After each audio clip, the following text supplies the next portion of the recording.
Welcome to the Champs App podcast, where we help players and parents demystify the world of minor hockey development and recruiting for both girls On today's and episode, we boys. talk with Bill Mandigo, the longtime head coach of the Middlebury College women's hockey team. We discuss him being a multi-sport athlete and coach, the benefits of a liberal arts education at Middlebury, how the program continues to be a powerhouse in D3 hockey, and of course, the recruiting process. This was an amazing conversation with Bill, so I hope you enjoy it. Champs App is your recruiting and development co-pilot. Champs App helps athletes, coaches, parents, and agents/advisors navigate the world of youth sports. We recently completely redesigned Champs App so that all our offerings fit together seamlessly to dramatically improve the user experience. Next time you visit Champs App, you will see that it is much easier to use Champs App as your co-pilot for recruiting and development. While we will continue to provide free content and tools like podcasts, articles, and directories on our website, some new content will require a free Champs App account to access special analysis and information. We have made it easy to create a free Champs App account without the need to create an online profile. Our latest free tool is the Champs App Team Coach Directory, a powerful resource designed to simplify your search for D1, D3, and youth sports coaches in one convenient place. Whether you're a parent, player, or youth coach, our directory offers a seamless way to find, research, connect, or message coaches across women's college hockey. In addition, our first premium product has been the Champs App messaging tool, which is the fast, easy way to send error-free messages to coaches. Champs App messaging cuts the time to send emails to coaches by over 50%. Over the coming months, we will continue to offer additional premium tools and services to our community. We still have a long way to go to achieve all the big goals we have for Champs App. You will see new offerings being released over the coming months. So look out for more announcements on social media, in your email, and in the app. We look forward to helping you on your journey as your sports recruiting and development co-pilot. I'm very excited to have on the podcast the winningest coach in women's college hockey, Bill Mandigo. He is the head coach at Middlebury College, where he has been for the last 35 years. Bill played prep hockey, football, and baseball at the Hill School before being a three-sport athlete at Wesleyan College. He became a coach while in college and beyond hockey, has coached football, baseball, and golf at the prep and collegiate level. He has also been a math teacher during the offseason. During his tenure at Middlebury, Bill has won 660 games and 4 NCAA D3 national championships, including a perfect season in 2022. Welcome to the podcast, Bill. Thank you. Well, glad to be here. Bill, honored to have you. And why don't we start off like we do all of our guests, telling us how you started playing hockey as a kid. I understand that your dad was a big influence on you and your hockey career.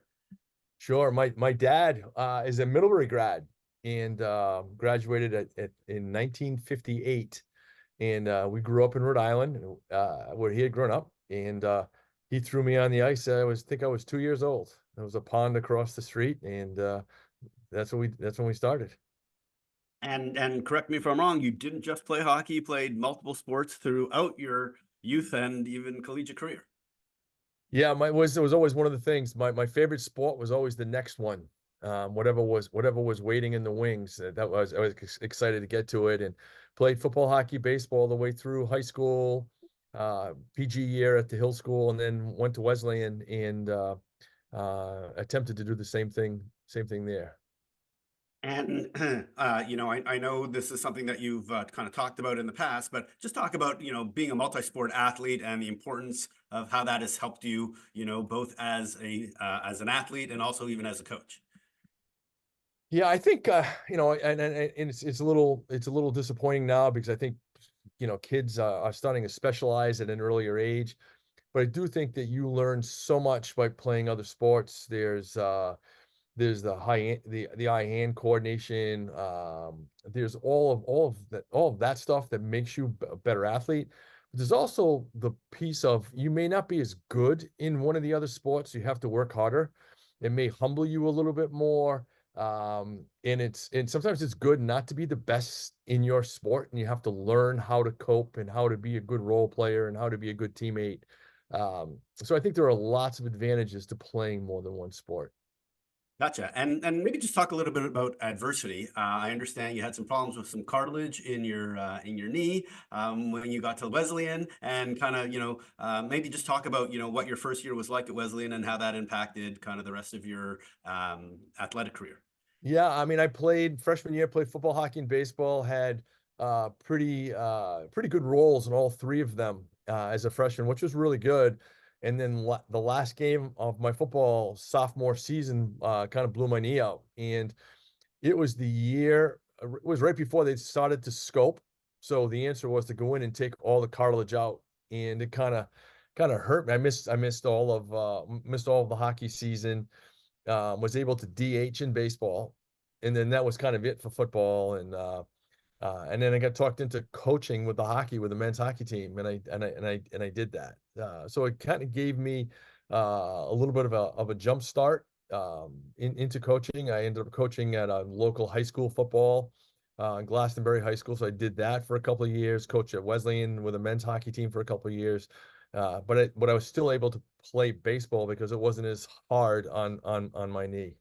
And do you regret not being able to play hockey anymore at that point? Did you ever try and see if you could try and Yeah, make it it on that was. bad knee? Yeah, it was, it was just, again, no cartilage. And I've had both of my knees replaced now, and matter of fact, one of them is up for a new one. So yeah, it's a hard thing to do, to play without that. And I mean, I loved hockey. And that was one of the reasons I chose Wesleyan, so I could play three sports. And I loved all three of them. And it hurt me a lot not to be able to play, but I played for really good coaches, and I learned a lot as I went along. And then coaching at Wesleyan with Dave Snyder, uh, it was kind of close one door, open another door kind of opportunity, and it actually helped me a lot in my path to where I am today.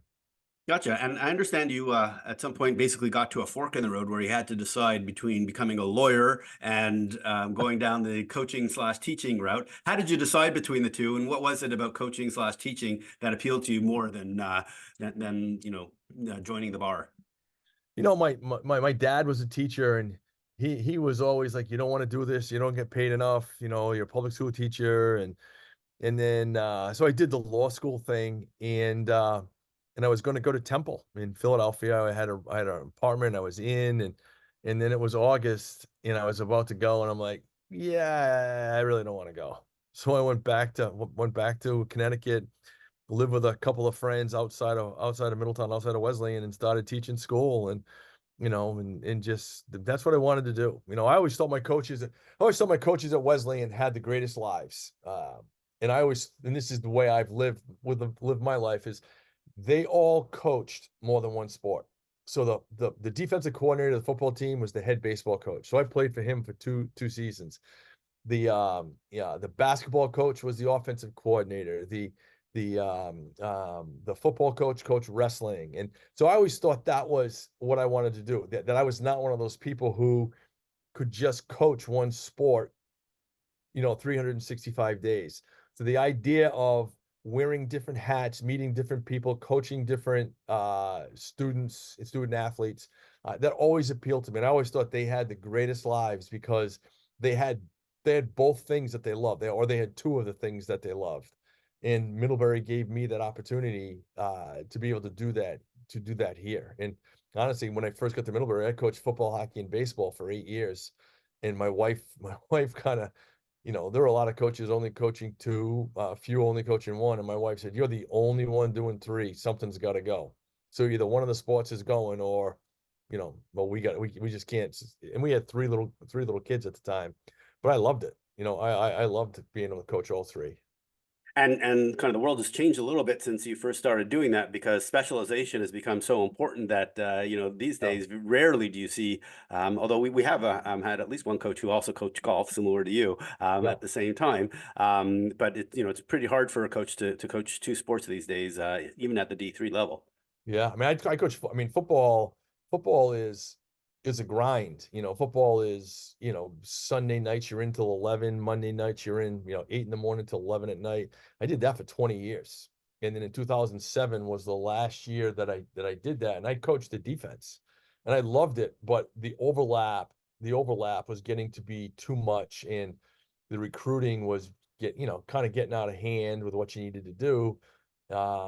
And I just said, yeah, I've had enough of this. Let's coach golf, which I thought would be easier in the summer, coaching golf, it is a lot easier, from the time standpoint. But I didn't realize it was fall and spring. So a lot of weekends away from home. You leave Friday night and come back Sunday night. And so my wife, that ended up, this was the first year that I haven't done that. So. Gotcha. And I also understand that you were also a math teacher or tutor in the summer. And Yep. my big question for you is, what's it going to take for you to finally finish that math degree? Yeah. I'm still teaching. I'm going back to the summer school this summer, and I teach. My favorite is I teach SAT math, and it's a summer school in a lake community in New Hampshire, and we have a house there, and it's a great. I love teaching, and it'll be 4 or 5 or 6 kids in a room, and it's fun, and whether it's geometry or pre-calculus, but it's high school kids, and I love it, and when I get to teach SATs, to teach the gimmicks and what they're trying. That's my favorite. But I love teaching. I love it. Absolutely love it. And how many credits are you short of your math degree? I think I am 1 class and a thesis away from a math degree from Middlebury. So I've taken all kinds of math classes here, and in math classes and other schools, and enough to teach math. Like I have master's degree. I have enough to teach math. And I started down the road, and then it just got to be a little bit too much, and I stopped. But if I ever, the last I remember, I was one class away from a Middlebury math degree. So maybe we'll get there before I'm done. Okay, perfect. We're going to get into Middlebury in just a moment into detail. But at one point during your career at Middlebury, you actually coached your daughter Yes. as a player on the women's hockey team. Maybe just talk about that decision to actually coach your daughter, because that doesn't happen very often, and there's a lot of reasons, a lot of pros and cons, and maybe just talk about what you weighed back and forth before having her commit to play there. That's a great question. There are a lot of fathers who've coached their sons in college. I'm not sure of any father who has coached their daughter, or if I was close to being the first one. I know Mark Johnson followed, the Wisconsin coach. His daughter played for him, and we ended up having conversations. But I was ahead of him in that. The hockey in Vermont from the high school standpoint wasn't great. For her, she needed to go someplace where she could play and get better.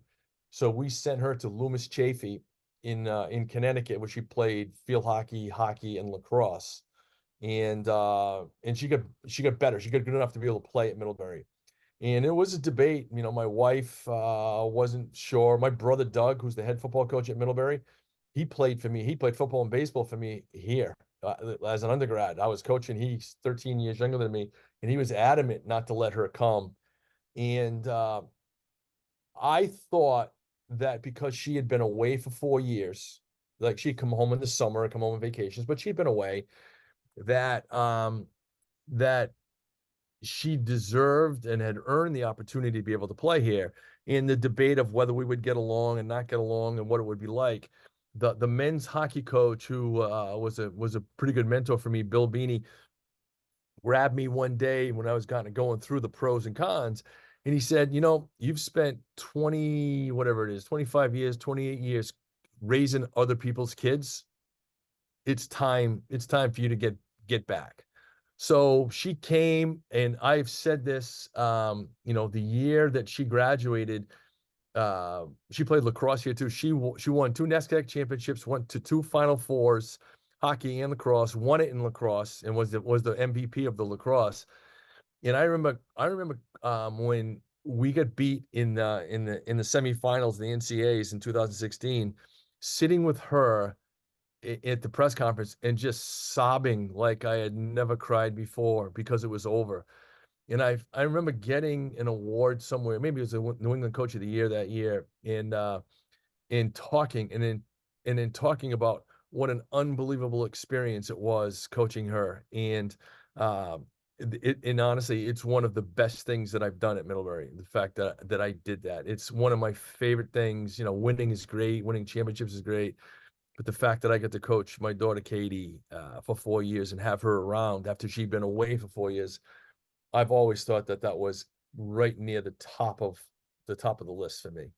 Gotcha. And how did she feel about making the decision? Like, did she feel pressure, or did she feel like it really was her own decision? And then, 4 years later, what's your perspective on how she felt about the decision that she chose?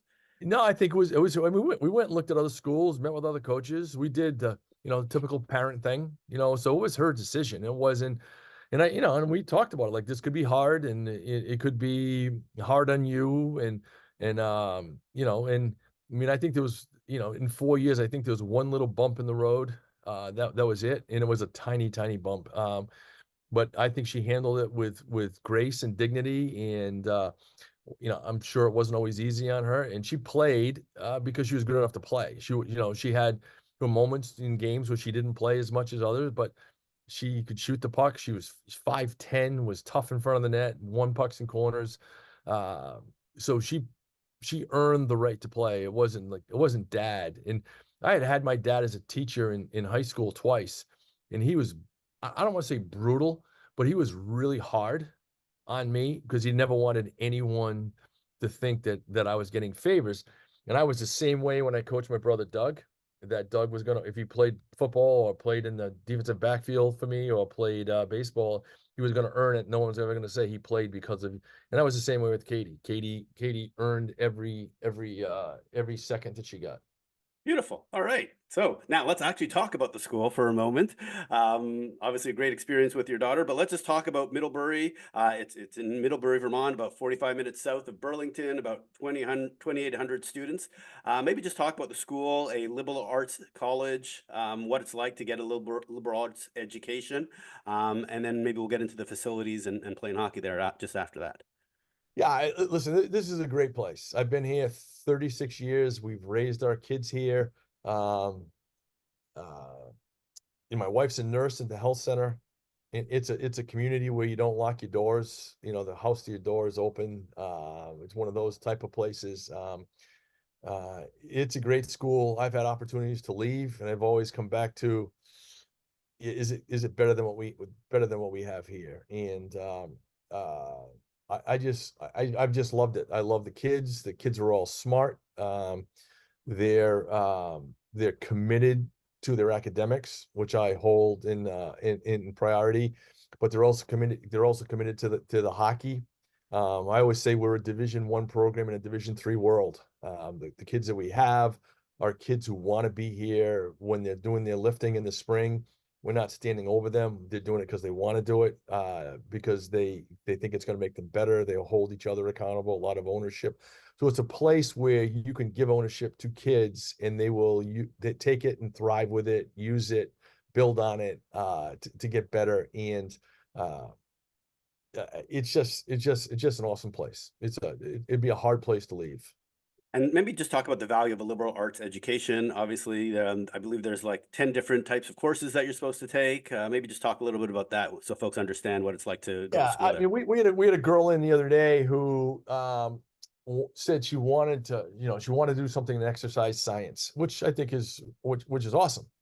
And I said, well, we don't have the specifics here. We're the generals. So you come here and you can major in chemistry or neuroscience or molecular bio and biochem or biology. And I said, if you want to go into exercise science, then you come to Middlebury, you major in biology. And then you go to grad school to get specific in what you want to do. I said, but along those 4 years, your interests may change. So if you go to a school and you decide as a freshman you're gonna major in exercise science, and then you get to be a junior or a senior and you don't like it anymore, what do you do? Right? You come to Middlebury, you major in biology. Now you go through it, and then at the end of your 4 years, there are a myriad of things you can do. You can go teach, you can go to med school, you can go to grad school, you can go do research, you can go become exercise science, you can go become a pharmacist, you can do whatever you want to do because the biology degree opens up lots and lots and lots of doors for you. My wife is a nurse. She majored in nursing, which I always kind of chuckle because at the end of the day, if she wanted to do anything else when she was a junior or senior, she would have to go back and start all over again and do different things. Katie, my youngest daughter, Katie, went to Middlebury, majored in psychology, taught and coached for 5 years in prep schools, a head coach at 2 different schools, and then decided she wanted to become a nurse. So she used her stuff from Middlebury and went to Columbia University in New York City and became an oncology nurse with a master's. And I would assume she'll go become an NP at some point. So the general leads you to the specific when you're a little bit older and a little bit wiser, and maybe have some more experience on what you really would like to do.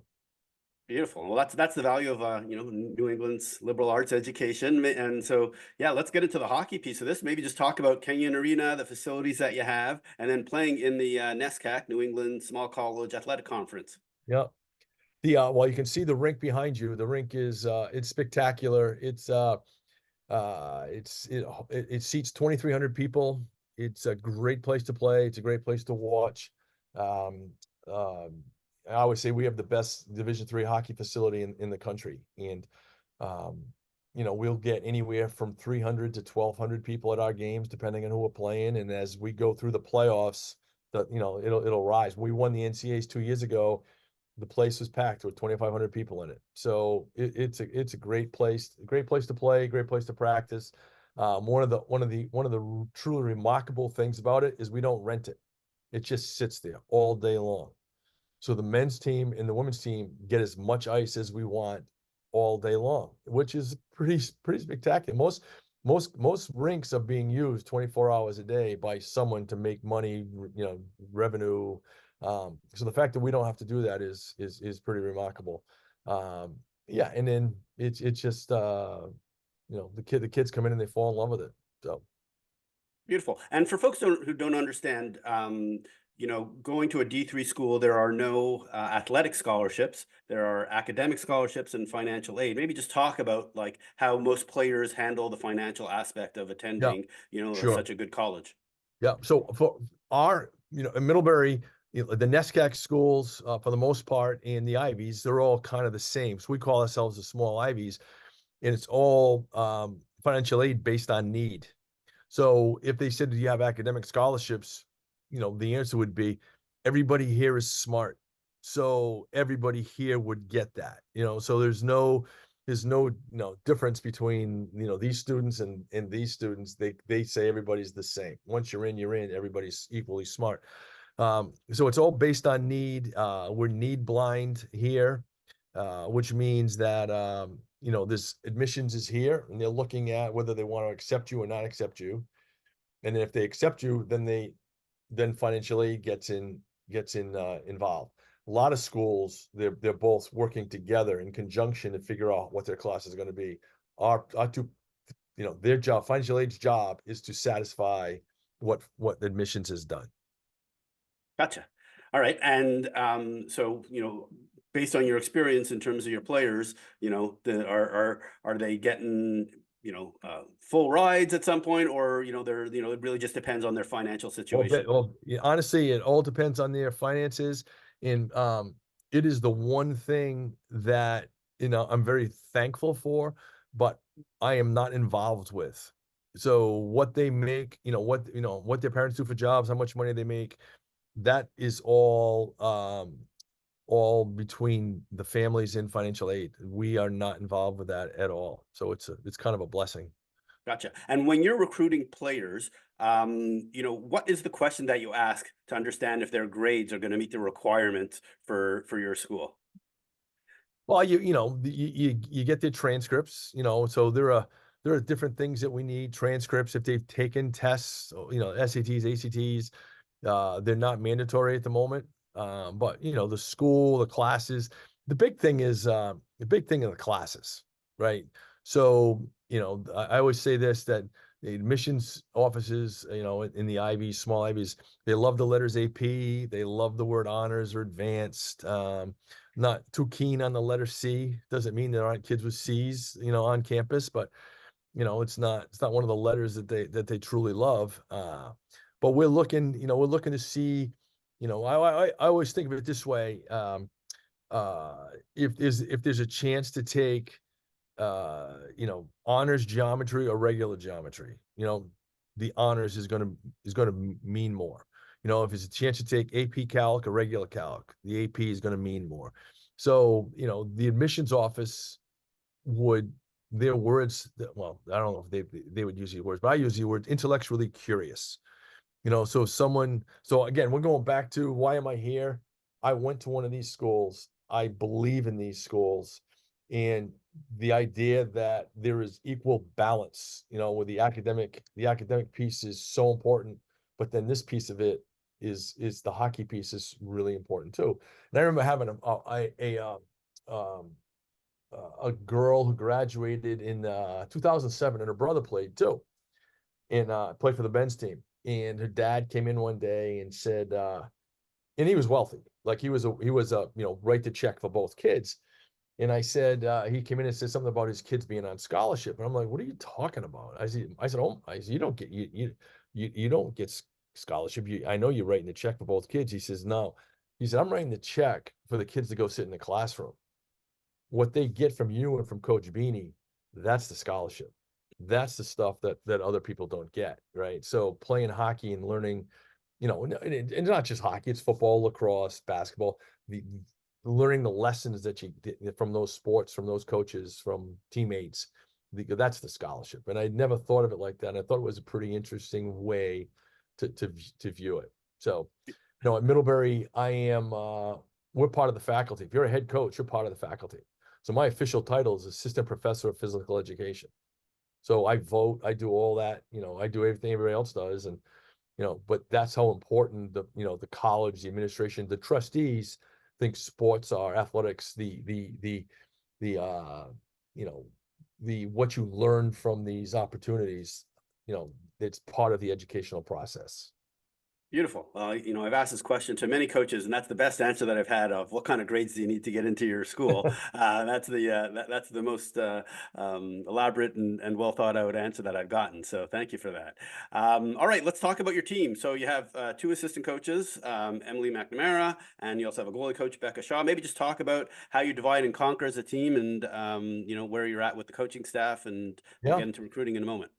Well, Mac is an outstanding. She played for me. She graduated in 2007, won 3 national championships, and her senior year lost by a goal. So she had a pretty good run, and then coached with me for 4 years, and then left and went to Hamilton and was one of our schools, and was the head coach there for 11 years. You know, in her last year there, they won. They went to the Final Four. She won National Coach of the Year, and she decided to come back. She's married to the men's lacrosse coach, and you know, it's kind of one of those things, timing, and with my age and getting older, and you know, and her coming back into the fold, that you know, you can put 2 and 2 together. That eventually, you know, the hope is that she'll want to do this, and you know, the next time next time you interview someone from Middlebury, you know, it'll be her. So, so that's kind of it. She's outstanding. She's brought a new way of looking at things to me. You know, when you've done it for a long time, you know, sometimes it can become stale, a little stagnant, and then she's had to do things differently in Hamilton, and she brought some of the stuff with her back here, and it actually excited me and invigorated me to learn something new. So she's awesome. She's you know, I can't say enough good things about her. Becca played for me. She's a Vermonter. She actually works for MIT in their development office, but she gets to work out of South Burlington, where she's from, and she came down and did work with a lot of goalies this year, and she was great. She, you know, she would meet with them once or twice a week. Again, we have our ice, we don't rent it, so we want to have goalie session, we just go out and have goalie session, right? And so she would come down once or twice a week, and spend time with them. She would do film with them, and then, you know, I always think of it this way: like, I've coached hockey for a long, long time. I never played goal. I can learn stuff, but it's not the same as if I had played goal, right? You know, so for our players to have someone who can spend time with them who played goal, who can work with them and share insights, but also understand what they're going through. I just think it's an invaluable piece of who we are. Perfect. All right. So I got to keep us moving along. So, Yeah. but I am going to follow up on goaltending. So, obviously, we mentioned earlier you're the winningest coach in college hockey for women's college hockey. What's the recipe for winning? Is it talent? Is it coaching? Is it culture? Or is it really just great goaltending? Yeah, it's probably three of the four. It's probably culture. It's probably goaltending, and it's probably who you get on the bus with. So if you can figure out who the right kids are to have in your team and who can make you better, who's going to work hard, who can grow. The culture, when you've been someplace for 30 years, the culture kind of, you set it and it kind of builds, and then the older kids teach the younger kids. So the culture is the culture of Middlebury, which I think I think it's awesome. Like I said, I think it's awesome. But it's awesome because of the kids, and it's awesome because the kids are the ones who are teaching the younger kids. It's not the coaches in there, and we talk and do the things coaches do. But if you didn't have the right seniors and juniors to teach the incoming players, this is what we do, this is how we do it, this is why we do it, um, it wouldn't work. Gotcha. So continuing on that importance of culture piece of it, it's my understanding that you have a reputation of being both tough on players and on referees. And so why has that been so effective for you in terms of developing that winning culture? Yeah, I mean, tough on players. I think there are certain players you're tougher on than others, and uh, and you just, I always thought of it this way. Once you get on the ice, you're a player. Doesn't make a difference what your gender is. Once you get on the ice, you're a hockey player. Off the ice, they're in here, they're talking, I'm going to weddings, all that stuff. But on the ice, you're a player, and it doesn't make a difference, male, female, boy, girl. I'm going to coach you the same. I'm going to coach you the same way. And it probably, uh, probably hard at times on them, demanding, but it's always because I think they can do more than they do. It's not necessarily a mean thing. I've kind of backed off on the refs. I used to be a little bit harder on them than I am now because I don't think it does any good. And, I spent 10 years on the rules committee and a little bit more understanding. I know it's hard. I know the players have become a lot better than some of the officials. Like, they skate faster. And the officials, it's hard to get young officials at our level who really want to work at it and get better at it. So, standing there yelling at them, it just doesn't do a whole lot of good. So kind of stopped. Gotcha. So you mentioned, having, relationships with your players beyond, their time that you're actually coaching them. I understand that you write handwritten letters. You're a little bit old school in that way. So maybe just talk about why you write handwritten letters and when you do them. Yeah, my real recruiting, I'll answer emails. But if I go someplace and I see kids play who I really like, they'll get handwritten letters from me. And I want them to understand that it getting on an email and cutting and paste is really easy. Sitting down and writing a handwritten note makes me, it's taking time, and it's make me thinking about you, the recipient of the letter. And I hope it does, manage to attract a little bit more attention with that. And I've done it, I started when I was coaching football, recruiting for football in the 90s, and I've continued to do it. And it doesn't mean that I won't email people, or, I hate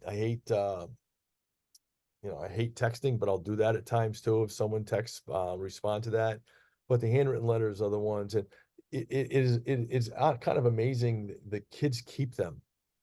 And even kids who don't come to Middlebury keep them. And I'll see them in a rink somewhere, or a parent will grab me and say, I really appreciate the letters that you wrote my daughter. And, so it does mean something to some people along the way.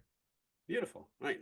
I can totally see that. It's once again, it's become so rare that it happens that becomes kind of a cherished item. All right, we're going to talk a little bit more detail on some hockey and then move into the recruiting side of things. When I say 0.1 seconds left, what does that make you think of? Nightmare. Nightmare. That was, I think about that all the time, that, you've got the national championship won, and then you don't do what you're supposed to do in the last 0.1 second of a game to win. And, all I ever say is thank goodness that, Ellie Bonnie scored that goal in overtime, because that would be a tough, life to live, knowing that you had a championship in your grasp with 0.1 seconds left. Yeah, so let's just let folks understand what we're talking about. So in the 2022, you were in the NCAA Frozen Four Championship. You were winning, I believe, 2-1 at the time, and with I believe it was about 18 seconds left. You had multiple reviews, and it was like a basketball game where there was timeouts and reviews. And then with 0.1 seconds left, you hadn't realized it, but the other team had scored to tie the game to put it into overtime.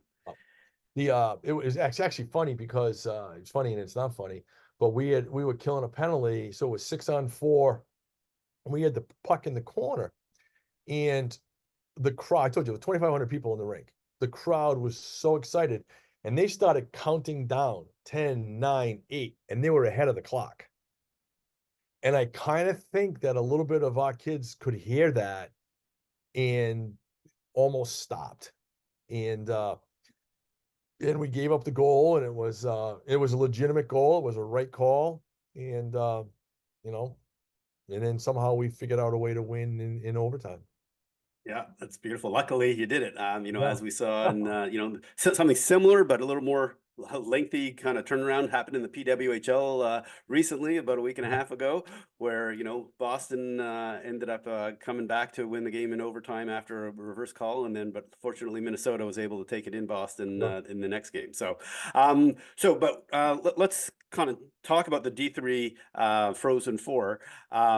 Maybe just talk about the playoff format and the locations and what your perspective is. I spoke with Eric Strand recently from Eau Claire, and he was kind of saying, things you really do need to change. I understand you've been on the rules committee, or at least the committee to try and help change it to get it into local arenas, and also, I know they expanded from 11 to 12 teams. So maybe let's get your thoughts, since you've been around for so long.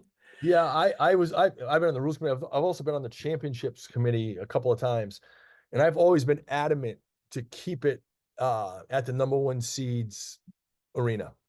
I think it's an unbelievable experience to go to a place. We won in 2004 in Middlebury, big crowd. We won in 2005 at Elmira with 2,500 people in the rink. We won the next year at Plattsburgh with with the rink packed. I've been places where Plattsburgh has won on the road, at St. Thomas, and I just think that the experience of playing in front of a real crowd, a big crowd, is something that you keep with you, and it's exciting. And we played in the finals against Elmira. They wanted to do a trial of 1 year of having it at a neutral site. In Wisconsin Superior won the bid. We played Elmira in the NCAA finals at Wisconsin Superior, and I'll bet there were 150 people in the rink, right? And all parents. So this idea of going to a neutral site, I just don't see how the kids get the same experience. And I know there are many younger coaches who think it should. And I know there are older coaches, Kevin Houle, the Plattsburgh coach, myself, we think it should continue this way, because it's about the kids' experience. And, if you could guarantee that, Minnesota had it, that it was at Mariucci, or it was at Ritter, or it was in Boston at BU, if you could guarantee that, and we were the only show around, not to be coupled with the Division I, then I might listen. But I know next year it'll be at a neutral site. They haven't told us where yet. And if I know the men had it at Trinity this year, correct? Division III men had it at Trinity, and Trinity was in the finals, right? Yeah, so the place is, what happens if Trinity's not in the finals? What happens? Not even not in the finals. How about if Trinity's not even in it? Yeah. Right. So they're going to host it with not being in it. I just don't know how that makes it a great experience for the other 4 teams. Yeah, and I like what they do in Canada as far as the Memorial Cup, where the host team is guaranteed one of the four spots, right? Yeah, So you just kind of, and they always arrange it so that one of those teams that's going to host it goes out of their way to have an amazing team so that they're yeah, competitive. Same somehow follow that principle of making sure whoever hosts it is going to be a Frozen Four yeah, quality team, yeah. in terms of how that works. So yeah, so I'm with you on that one. All right. So let's get into the recruiting side of things. So you're consistently ranked in the top five as far as D3 schools go. You're consistently a Frozen Four member. Obviously, you've won it many, many times. You're competing for D1 players, basically. Like you said, you're a D3 program, with D1 players and run like a D1 team and play like. In fact, you probably could beat several D1 teams that are. Rated lower in the standings. So I'm just wondering, what is your recruiting strategy, and how do you have those conversations with players that have the choice of playing D1 versus coming to Middlebury? There are a couple different ways. Obviously we're not recruiting against Wisconsin or Harvard or BC or any of the top level. Um, but I think there's a piece of you've got 4 years to play for the next 40 years of your life. We said 4 for 40. So where can you go and get a great education that's going to open up all kinds of doors for you and open up for the rest of your life? That diploma is going to open up all kinds of doors. And then the 4 years that you have left to play hockey, where can you go where you're going to play, have an unbelievable experience, create memories and friendships that are going to last the rest of your life?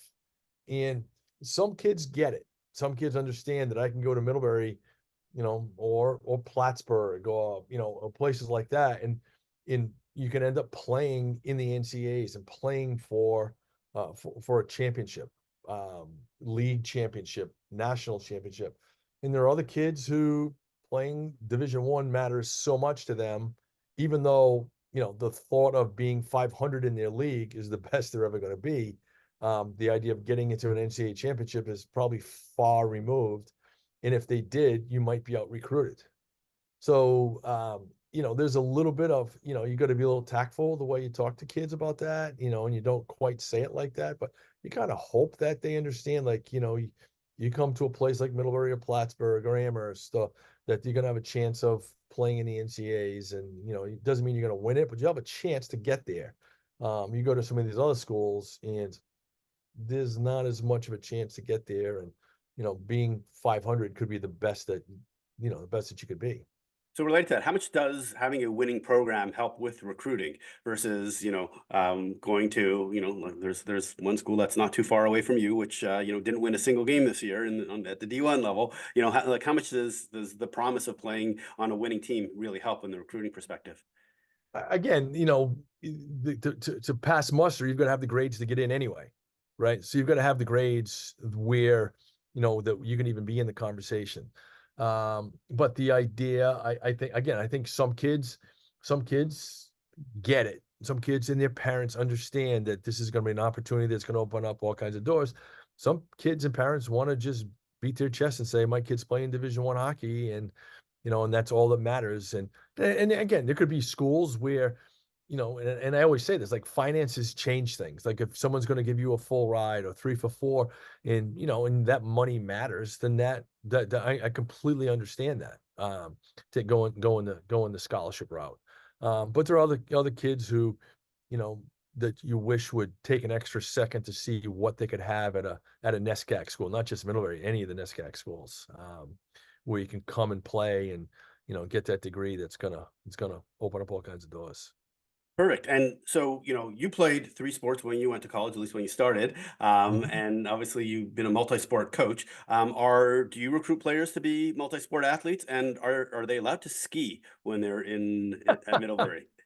I have never told anyone they can't ski. I just say if you lose your hockey season because you skied blindfolded backwards down a black diamond, trail, then you shouldn't have been here in the first place. But I've never told people they couldn't ski. You got to be smart.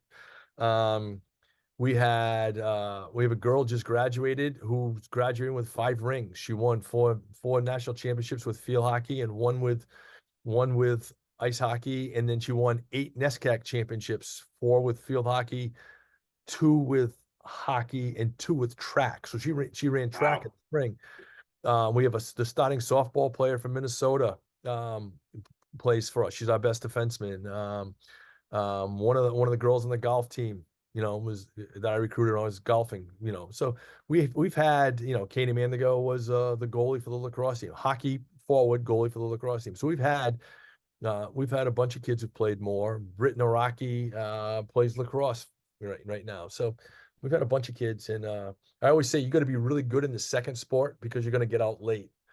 So if you're playing field hockey, you're getting out probably a month and a half late to hockey. If you're playing lacrosse, you're getting a good month and a half out late to lacrosse. So you got to be really good in the second one and patient to earn your time.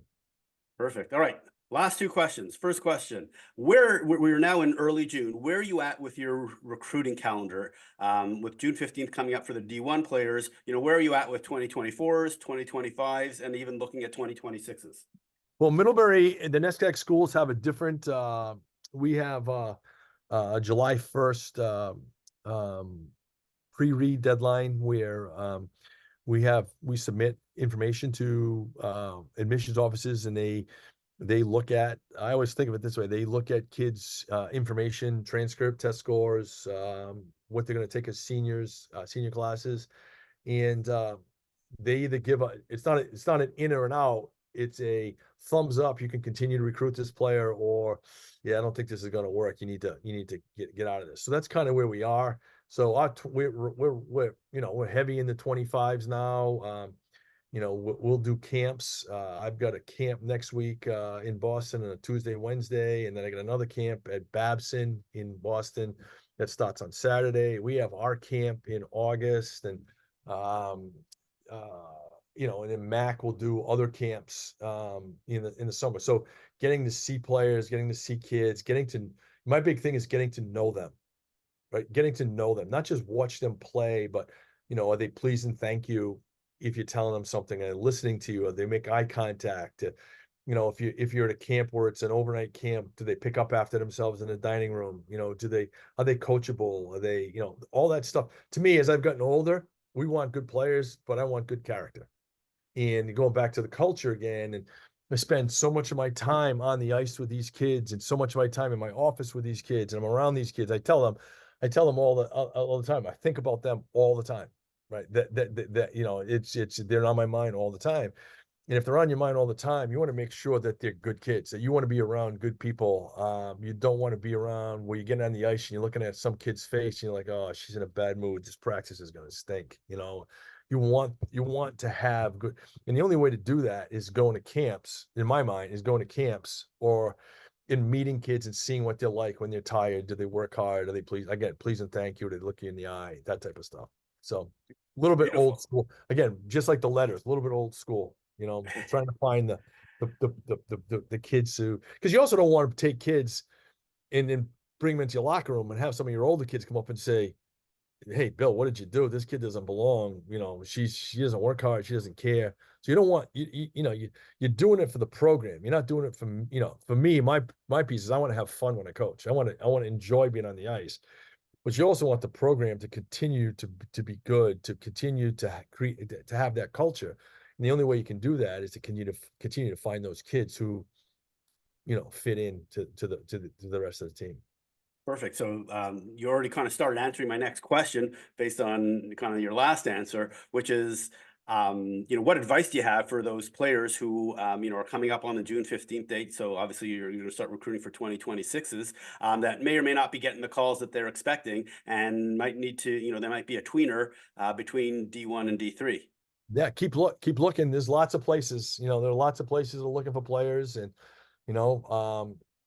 don't, just because a D1 school doesn't call you or the right D school that one doesn't call, it doesn't mean you can't have an unbelievable experience at other places. And there are a lot of kids who've thrived at the D3 world and done outstanding work. We have a player who played for us 2 years ago as our captain. She's probably one of the most impressive people I've coached, Maddie Light, and she's been playing in Hungary for the last couple of years, and she's just she's going to play for the Hungarian national team next year in the Olympics. So, she's parlayed her Middlebury experience, hockey wise, but also, her degree to intelligence to be able to go someplace else and thrive in a new culture and figure out how to get along and how to prosper. So, don't let the June 15th calls don't come. Don't let that end your hockey career. Set your sights in different places. Perfect. Well, Bill, this has been a phenomenal conversation. Thank you so much for sharing all your stories, your insights, and obviously learning about your coaching career, huge amount about Middlebury, and obviously your perspective on just playing D3 hockey and the entire recruiting process. So thank you so much for doing this. You're welcome. I really want to thank Bill for coming on the podcast. He shared some great stories about coaching, Middlebury, and playing D3 hockey. You can connect with Bill on the team website or his Champs app profile. Links to both are in the show notes. Introducing the Champs app messaging tool. Champs app messaging is the fastest, easy way to send error-free messages to coaches. The Champs app messaging tool ensures the coach's name, email, and school are correct without the need to look online and find each coach's contact information. With the Champs app messaging tool, you can choose from a variety of email templates to send. For example, one template informs coaches about upcoming events or tournaments, and another lets a coach know about new videos added to your Champs app profile. Each template automatically populates the message with the coach's name and school and inserts personal information from your Champs app profile. This way, you can be sure the emails do not have errors. Personalize each message further to make it uniquely yours. Experience the convenience of the Champs app messaging tool yourself by logging into your Champs app account. For a limited time, we are offering the Champs app messaging tool at a low introductory price for an annual subscription. As we add more amazing features to the messaging tool over the coming weeks and months, these new features will be included in your annual subscription. So get started today by logging into your Champs app account to try out the new Champs app messaging tool and easily send error-free emails to coaches. Subscribe today before the price goes up.